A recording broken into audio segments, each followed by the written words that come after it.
Subscribe करें जनता की आवाज़ अब तक को और बेल आइकन को दबाएं और पाएं सबसे पहले न्यूज़। एक दुर्भाग्यपूर्ण घटना घटित हुई थी। समस्तीपुर पुलिस के मोहनपुर ओपी प्रभारी नंदकिशोर यादव जी एक रेड में बाहर निकले हुए थे। उनको सूचना मिली थी और वो अभी अपराधियों के विरुद्ध, चोरों के विरुद्ध छापेमारी करने निकले थे और अपराधियों से, चोरों से उनकी एक साहसिक मुठभेड़ हुई जिसमें वो वीर गति को प्राप्त हुए थे। आप सभी लोगों को पहले अवगत करा दिया गया था। उनकी वीर गति के पश्चात तुरंत इसमें FIR दर्ज की गई और जो भी हम लोगों का राजकीय सम्मान के साथ आगे कार्यक्रम होना था वो किया गया और फिर FIR दर्ज कर करके इस घटना का खुलासा और इसके लिए 3 टीम बनाई गई थी। 3 SIT गठित की गई थी, SDPO दलसिंह सराय, SDPO सदर, SDPO पटोरी के नेतृत्व में और एक बेनिफिट्स के लिए DSP हेडक्वार्टर के नेतृत्व में 3 टीम हम लोगों ने बनाई थी, जो कि इस पूरे घटनाक्रम का उद्भेदन और परिवार को जो त्वरित न्याय, त्वरित बेनिफिट मिलने हैं उसके लिए कार्य कर रही थी और इस पूरे गैंग को हम लोगों को समझना था। FIR दर्ज करने के पश्चात इस पूरे गैंग को समझा गया, गैंग का पता लगाया गया तो इससे स्पष्ट हुआ कि ये करीब 30-32 लोगों का गिरोह है, जो कि नालंदा जिला के झरहापर गांव है, कराय परसुराय थाना में, भवानी बीघा, परसापर और शान बीघा और झरहापर गांव के आसपास के 3-4 गांव और हैं और कराय परसुराय थाना के नियर बाय थाना के भी कुछ छोटे छोटे गांव हैं, जहां पर ये एक संगठित गिरोह की तरह कार्य करता है। और इसके शुरुआत में हम लोगों को 1 या 2 अपराधियों के बारे में जानकारी थी, चूँकि SHO मोहनपुर ओपी स्वर्गीय नंदकिशोर यादव जी स्वयं इसमें कार्य कर रहे थे और उनके द्वारा भी 1-2 चोरों का पता लगाया गया था। फिर हम लोगों ने SIT ने पूरे इस गैंग को पता लगाने का प्रयास किया तो स्पष्ट हुआ कि ये 30-32 लोगों का एक गिरोह है जो इस तरीके से कार्य करता है। तो सबसे पहले इनको चिन्हित करने की कार्रवाई की गई और उससे स्पष्ट हुआ कि 4-5 गाँव हैं जिसके लोग हैं और ये लगातार भैंस चोरी का कार्य करते हैं।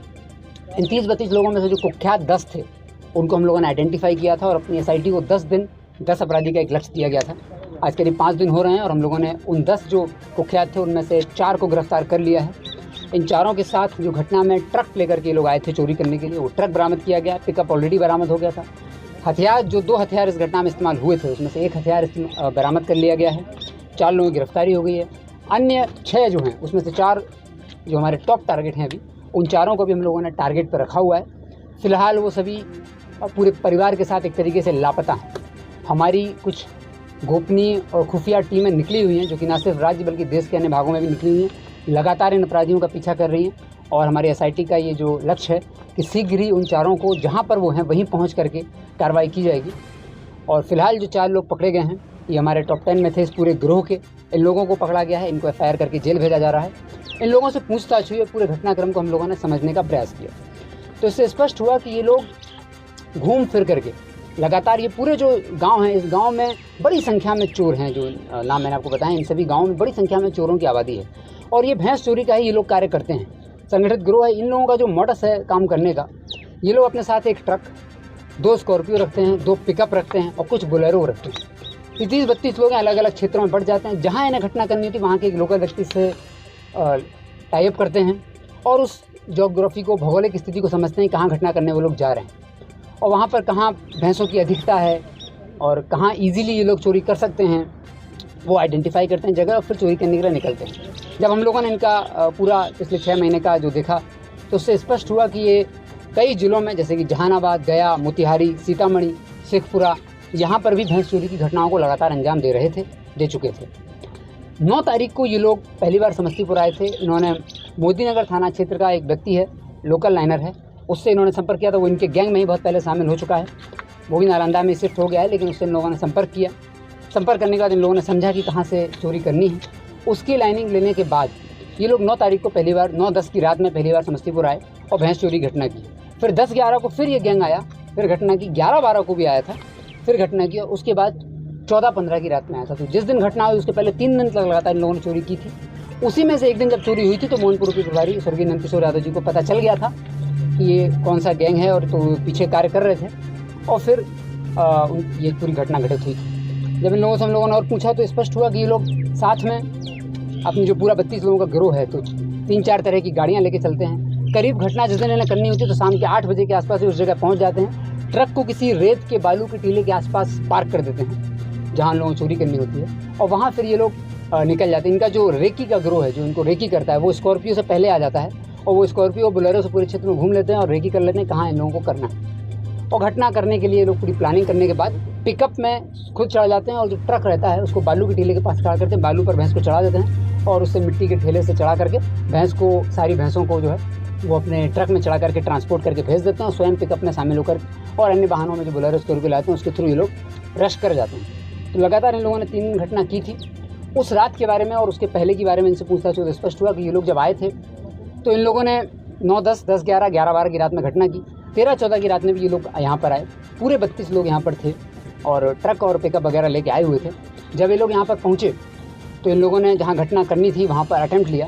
रात में वहाँ पर कुछ गाँव के लोग, चूँकि ये लोग जब भी घटना करते हैं तो इन लोगों का जो उद्देश्य रहता है भैंस को चोरी करना रहता है और चोरी करने के पश्चात भैंस को ठिकाने लगाते हैं। तो ये चूँकि ग्रामीण क्षेत्रों में करते हैं, खास करके दियारा क्षेत्रों में ही ये जाते हैं, तो वहाँ पर ग्रामीण लोगों के जग जाने से कुछ दुर्घटना की संभावना इन लोगों को रहती है। इसलिए अपने साथ इनके साथ कुल जो पूरा 32 लोगों का गैंग है जो यहाँ पर आया था उसमें से 4 लोग जो हैं वो हथियार लेके चलते हैं और इन लोगों का काम होता है कि पूरे गैंग को अगर पब्लिक जाग गई तो सुरक्षित स्कॉट करके निकालना और अगर पब्लिक जाग गई है, ग्रामीण लोग जग गए हैं तो हवाई फायरिंग करते हुए लोगों को ले जाना। जिस दिन ये घटना हुई उस दिन भी यही हुआ था। गांव के लोग कुछ जाग गए थे उजियारपुर थाना क्षेत्र में और वहाँ पर इन लोगों के द्वारा हवाई फायरिंग करके वहाँ से निकला गया। SHO को सूचना मिली थी और जब SHO मोहनपुर ओपी के स्वर्गीय नंदकिशोर यादव जी लगातार पीछे हम लोग कर रहे थे, वो घटनास्थल पर जब इनको सूचना मिली तो वो आए यहाँ पर और जो इन लोगों से पूछताछ हुई, जो यहाँ पर घटनास्थल पर हम लोग इनसे पूछताछ किए हैं, उससे स्पष्ट हुआ कि SHO मोहनपुर ओपी ने जो चोर थे, चोरों के गिरोह का उसकी संख्या का आकलन उन्होंने ठीक से नहीं कर पाया था। उनको लगा कि कम संख्या में चोर हैं और जब घटनास्थल पर वो आ गए, ज़्यादा संख्या में चोर थे, तो इनके द्वारा 2 चोरों को बहुत ही साहसिक तरीके से अपनी पकड़ में ले लिया गया था। इन लोगों के द्वारा बहुत छुड़ाने का प्रयास किया गया, लेकिन फिर भी जब वो चोरों को नहीं छोड़ रहे थे तब इनके द्वारा चोरों के द्वारा फायरिंग की गई और हवाई फायरिंग भी की गई थी, जो एक खोखा भी हम लोगों को बरामद हुआ था। हवाई फायरिंग के माध्यम से डराने का भी प्रयास हुआ, फिर भी उन्होंने नहीं छोड़ा। तब जाकर इन्होंने वो हथियार फायर किया था जो सिर में गोली लगी थी, जिससे उनकी डेथ हो गई थी। जो कि शानबीघा का रहने वाला है, रईस जो कि गराय बीघा का रहने वाला है, धनंजय यादव जो कि भवानी बीघा का रहने वाला है और रवि कुमार जो कि खुसरूपुर थाना का रहने वाला है। 4 अपराधियों को हम लोगों ने जो गिरफ्तार किया, जो 10 आइडेंटिफाई किए थे। इन 4 को आज जेल भेजा जा रहा है। ये लोग पुनः घटना करने के लिए, चोरी करने के प्रयास में आए थे। इन गिरफ्तारी समस्तीपुर से ही की गई है। इनको भी जेल भेजा जा रहा है। जो ट्रक लोग लेकर के आए थे, जो पिकअप थी, वो बरामद हो गई है। जो हथियार बरामद हुआ उसको हम लोग FSL जाँच कराकर इनको सजा दिलाने का आगे का कार्य करेंगे।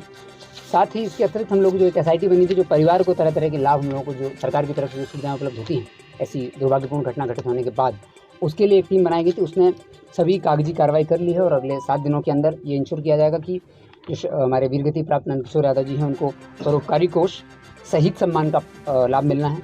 अनुग्रह अनुदान 10 लाख का सरकार की तरफ से दिया जाता है, वो मिलना है। NPS से इनको लाभ मिलना है। विशेष पारिवारिक पेंशन जो है मृतक कर्मी के सेवानिवृत्त अवधि तक हम लोग देते हैं, वो मिलेगी। और इनके आश्रित जो है, इनकी पत्नी है, उनको अनुकंपा के आधार पर नियुक्ति देने का कार्य करना है। उपादान का लाभ देना है, GIS का लाभ देना है। तो इनके जितने भी पेंशनरी बेनिफिट्स होते हैं उस सब के लिए भी हम लोगों ने कागजी वर्क अभी तैयार कर लिया है। 1 हफ्ते के अंदर लक्ष्य रखा है कि इनको ये सारा उपलब्ध कराया जाए। सब्सक्राइब करें जनता की आवाज़ आप तक को और बेल आइकन को दबाएं और पाएं सबसे पहले न्यूज़।